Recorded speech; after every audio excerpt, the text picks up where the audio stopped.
petismo que a gente vê nos últimos tempos. Quer dizer, não houve só avanços, houve também, quer dizer, bicar lá e bicar cá, quer dizer, bicando mais lá do que cá, no sentido de grande parte dos recursos públicos foram voltados para empresas privadas e grandes conglomerados, não só em termos de governabilidade, como se fala, mas também em termos de projeto de desenvolvimento da sociedade. Então, houve um alocamento brutal de recursos, que precisam ser estudados, inclusive, nesses últimos 13, 14 anos, sem falar, falando no lado da esquerda, para empreiteiras, para bancos, para um brutal deslocamento de recursos, em que uma parte pequena, razoavelmente grande em termos de história do Brasil, mas pequena, foi para a população mais pobre e tal. Então isso, de algum modo, fortaleceu também, né,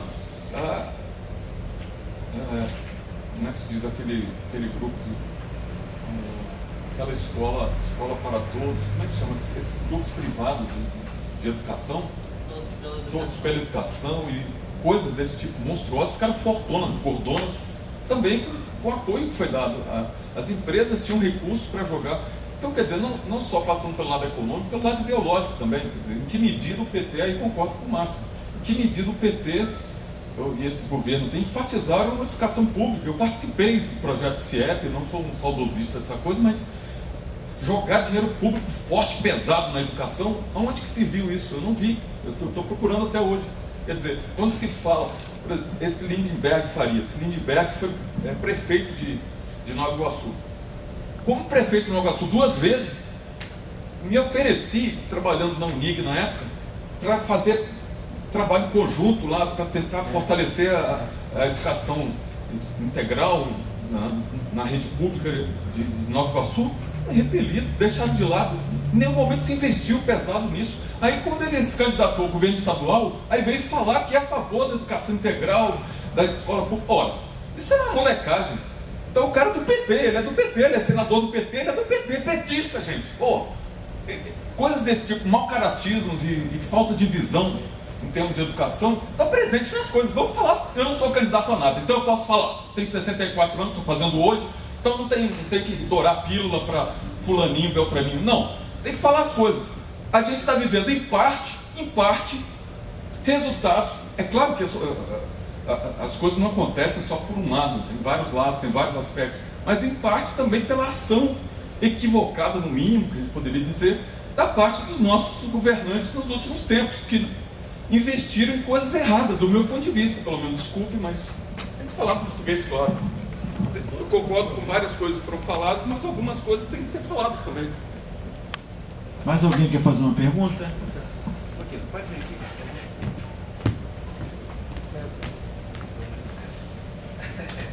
Boa noite a todos.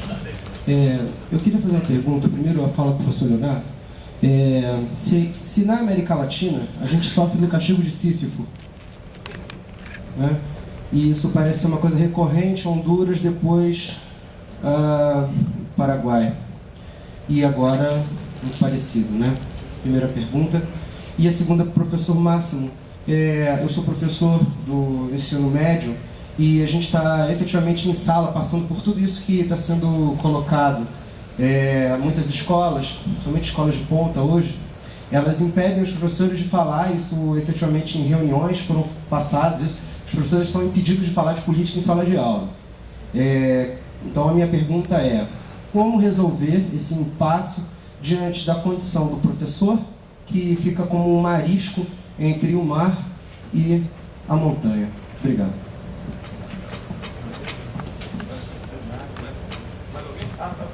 Quer fazer um bloco de perguntas? Eu acho que só tem um bloco, né? Só tem um bloco. Então mais duas perguntas. Mais duas perguntas, a gente faz duas perguntas. Assim, mais duas perguntas? Duas perguntas Rapidinho, todo mais mundo rápido. Que aí todo mundo fala. Mais alguém quer perguntar?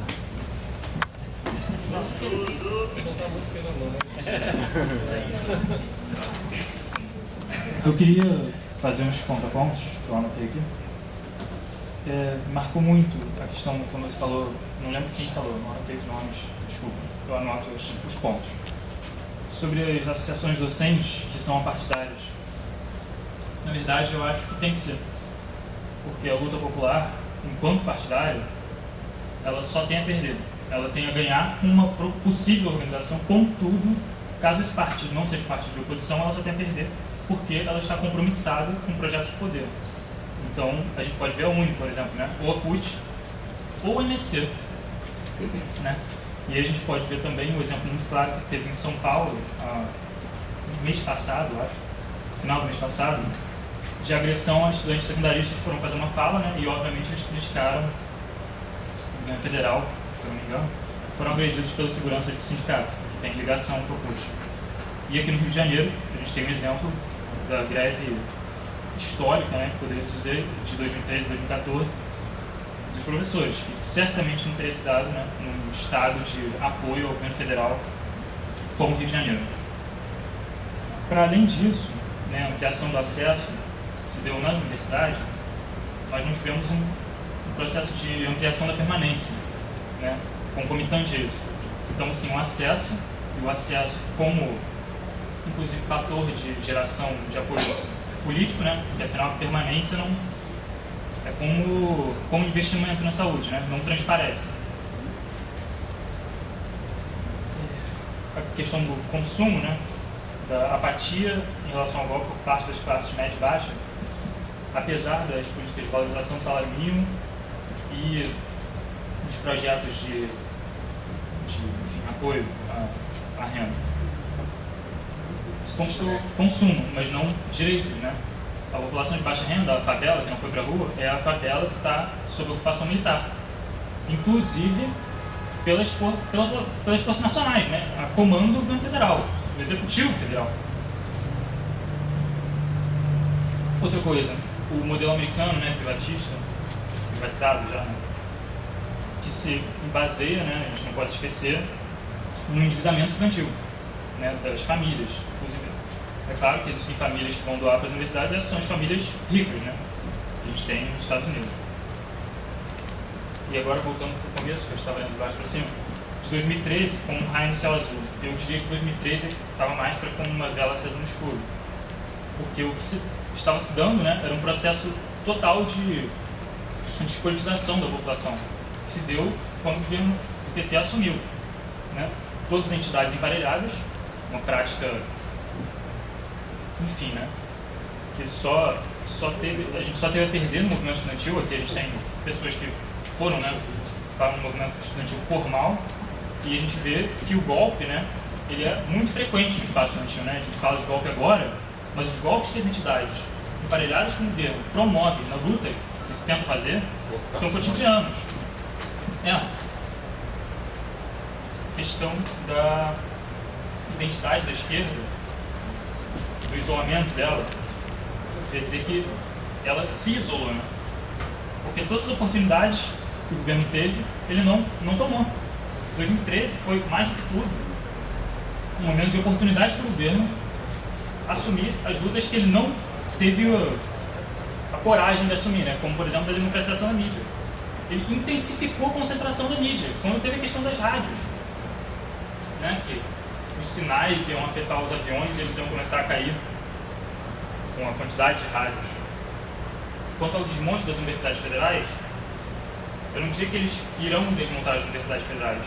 Eu poderia dizer que eles irão tentar desmontar as universidades federais. Isso depende de quem está dentro delas. Permitir que isso aconteça ou não. Quanto a negociar desse modo da Dilma, né, que ela se afastou da podridão, enfim, eu não diria que a promoção de mega eventos e a aprovação de uma lei antiterrorismo é o não negociar desse modo. Na verdade, eu diria que é uma prática bem fascista, assim, né? Que a gente tende a atribuir o fascismo apenas à oposição, mas lembrar que o Estado é sempre um representante do fascismo. Eu me coloco proto-anarquista, então, enfim.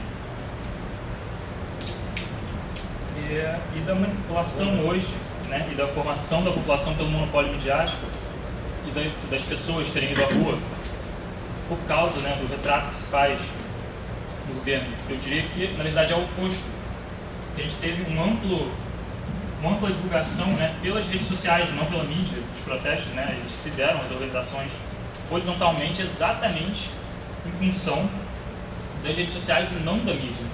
Né? E as pessoas continuaram indo e as ruas foram ganhas na resistência à violência policial, que se explicitou lá, né? Ela saiu da periferia, onde ela estava concentrada, e se revelou, né, para uma população de classe média ou média baixa, ou até mesmo uma população pobre, que achava que não tinha o que fazer contra essa violência policial, e uma perspectiva de mudança.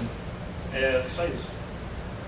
Vamos fazer o seguinte, então a gente agora vai fazer uma rodada final com os palestrantes, e aí eu começo pelo Leonardo, vocês comentam. Bom, enfim, até que não tomar o tempo do pessoal na mesa, eu vou também pontualmente responder. Sobre a questão do Sísifo, eu ia falar disso até que não tive tempo. Sem dúvida, é um trabalho interno, ou seja, a coisa é levada até um ponto e depois ela cai.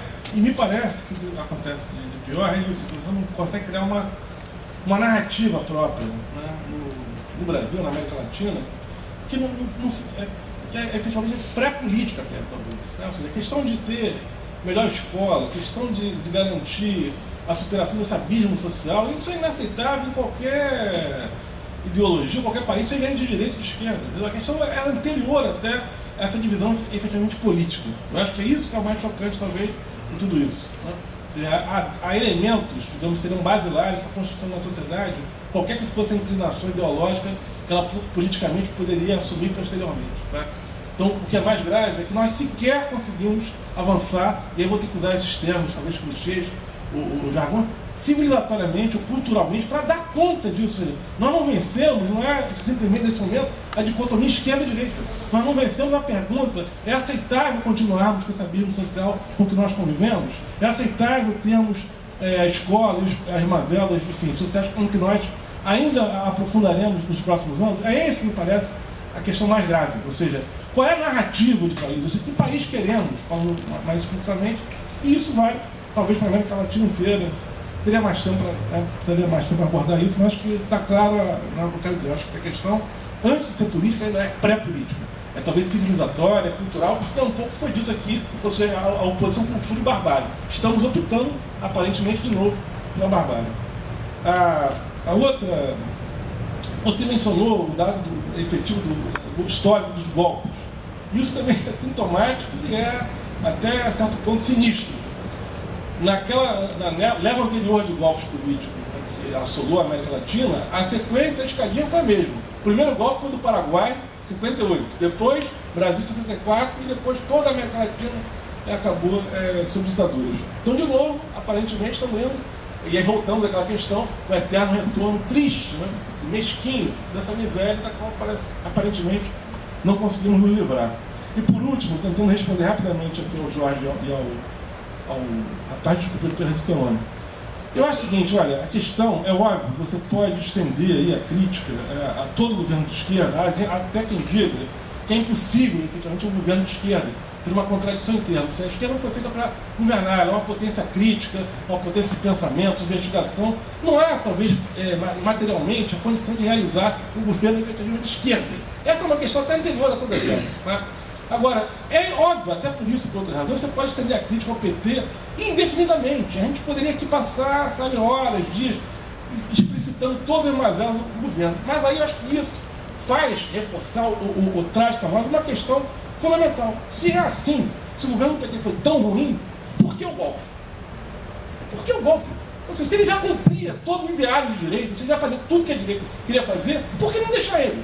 Ou seja, não ter o compromisso, né, do ônus. O PT suja as mãos, roubando, e nós assistimos ele realizar o que a gente quer fazer. Entendeu? Então, assim, o que me parece chocante, essa é uma questão que tem que ser respondida. Não pode ser uma essa é uma questão para quem está no campo popular, no campo progressista, tem que responder essa questão. Eu acho que cabem todas as críticas ao governo que está aí. Eu falei isso até na minha fala. Mas isso torna mais chocante a necessidade do golpe. Percebe? Se tudo que teria que ser feito está sendo feito, por que um golpe? É uma questão assim. Tem outro para passar para o professor Michel. Eu acho que as críticas de esquerda, elas muitas vezes são corretas, mas elas guardam, como sempre, né, uma certa insensatez. A incapacidade de perceber que nós não somos, nem de longe, a maioria. Nós somos 30% no máximo do eleitorado brasileiro. Então, todos os governos, os poucos governos do Brasil, na verdade, só teve dois governos, digamos, de centro-esquerda, foi o João Goulart e agora o governo do PT. E uma breve passagem do Hermes Lima, na época do parlamentarismo. Não teve nada. E assim mesmo tendo que fazer aliança com Deus e o mundo para poder governar. Então, se há a sua crítica, Jorge, pode até ser considerada correta, mas eu acho inadequada nesse momento, entendeu? Eu acho politicamente inadequada. Eu acho que nós vamos ter tempo para fazer isso mais à frente. E acho ela equivocada quanto à análise mesmo política, quer dizer, quanto à correlação de forças. Entendeu? Uma coisa é o que a gente quer, outra coisa é o que é possível. Entendeu?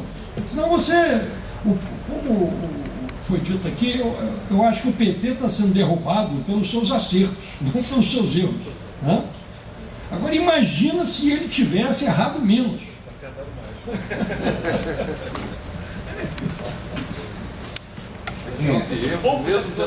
Esse problema todo, imagina se tivesse. Professor Jorge. Sendo bastante rápido, a gente já não está muito tempo, já não tem muito tempo.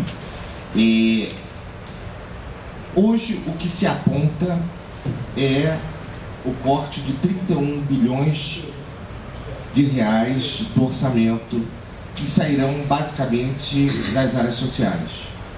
Hoje o que se aponta é uma desregulamentação das leis trabalhistas não vistas há muito tempo. Hoje o que se aponta é um retrocesso no que tange ao dinheiro para a educação. Retrocesso não só no montante total do dinheiro, mas com uma garantia, né, de um percentual do dinheiro público para a educação. Hoje o que se aponta é um aprofundamento radical das questões da forma do mercado atuar dentro da escola pública. É isso que se aponta. Um desmante da universidade pública. O que se aponta é o fim da possibilidade de expansão das escolas técnicas que cresceram como nunca nos últimos tempos. Hoje o que se aponta, e falando mais uma vez do dinheiro, é que nos últimos anos passou de 4,8% do PIB para 6,2% do PIB, do dinheiro investido em educação. É isso que se aponta hoje. Isso é uma avalanche de direita. E eu acho que nessa avalanche de direita, a gente tem de ver quem é, de fato, o real grande inimigo. Isso não quer dizer que a gente não possa e não deva fazer críticas a tudo. Isso não quer dizer que a gente não possa fazer greve, que a gente não possa fazer manifesto. Fiz greve na minha universidade durante 4 meses, foram 4 meses de greve da UF, né, contra determinadas políticas, assinei um monte de manifesto, falei na rua e vou falar de novo, né, porque faz parte da tensão necessária para que esses governos, que necessariamente estão no fogo, né, com essas diferentes forças atuando sobre ele, a gente tem que atuar. Então a gente tem que continuar falando. Agora, nesse momento, num momento seríssimo, né, de mudança efetiva da forma como se concebe o Estado nesse país, eu acho que a gente tem que saber quem é o maior inimigo para poder atuar de forma mais responsável. Só vai encerrar, e antes de tudo agradecer a todos que participaram aqui nessa sexta-feira meia chuvosa, e também já de imediato convidar que nós vamos, o laboratório vai continuar promovendo debates nesse sentido, e esperamos contar com o apoio da Casa da Ciência. Tá? Agora, só escapando 2 minutos da educação stricto sensu, no seu sentido mais restrito. O golpe em curso é também um golpe contra uma possível correlação de forças internacional que enfrentaria uma hegemonia norte-americana. O Brasil é, nesse sentido, o elo mais fraco dos BRICS. E enfraquecer os BRICS é algo dentro do cenário internacional de grande importância. A avalanche de perdas de direitos, a superexploração da mais-valia que se pretende, vai apenas reafirmar a continuidade da dependência da nossa condição de sociedade capitalista periférica, parcamente associada e sob domínio imperialista. Não podemos esquecer, como o Jorge levantou agora, Michel, que temos que ter sensatez na crítica, temos que entender o contexto da sociedade e temos que, entre outras coisas, estudarmos profundamente a realidade para não cairmos em meros chavões. É muito importante diferenciar, e milhões de pessoas morreram no mundo, o que é um Estado democrático, mesmo em sua forma liberal, de um Estado fascista ou de formas mais contundentes de autoritarismo, mais disfarçado, mais duro e que vão enfatizar. Muito mais sério é o ataque que vai se colocar. Se você tem hoje forças de repressão que atacam a favela, que matam negros, mulatos e pardos, agora vão matar muito mais, porque vai voltar o pé na porta, que muitos nem conheceram o que era essa força. Tá? Muito obrigado a todos.